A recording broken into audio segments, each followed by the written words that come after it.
English is good? Yeah. I think it's great. It's lovely to felicitate fellow Indians, the NRIs, who are working so hard in making our country proud on international waters.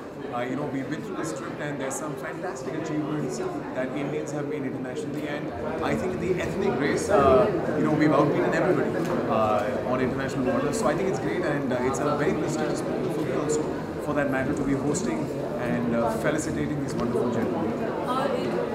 Just about a couple of days back, you hosted a function with Prime Minister Modi in Israel, the first Prime Minister to be in 25 years. Yes. So you were making a name on the center stage, being an NRI yourself. So how does it feel? How does the moment feel? Well, it feels fantastic. First of all, it's a historic moment because it's actually the first Prime Minister of India to have visited Israel in 70 years.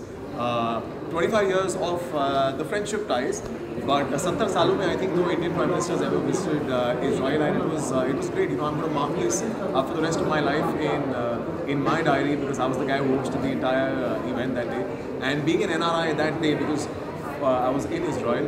It was fantastic. It was so warm. It was so loving. I think the Indians in Israel are so rooted. And the minute I was on stage, the minute the Prime Minister, obviously, when he was on stage, there was so much rooting, there was so much noise that it just felt like being at home.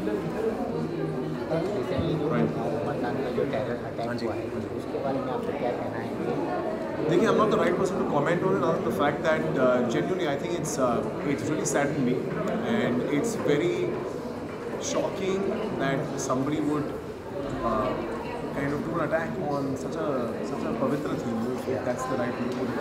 And it's just sad. Even when I was tweeting about it last night, I very helplessly said that all I can do is just send my thoughts and prayers to the families of the victims. But I really wish that this whole these issues about religion just need to come to an end somehow, and things like this need to genuinely stop happening. Indians making their mark, in global waters as well. What is your one advice to the people who are back away from home, to stay connected to your roots? So one particular message you have to give them, what will be?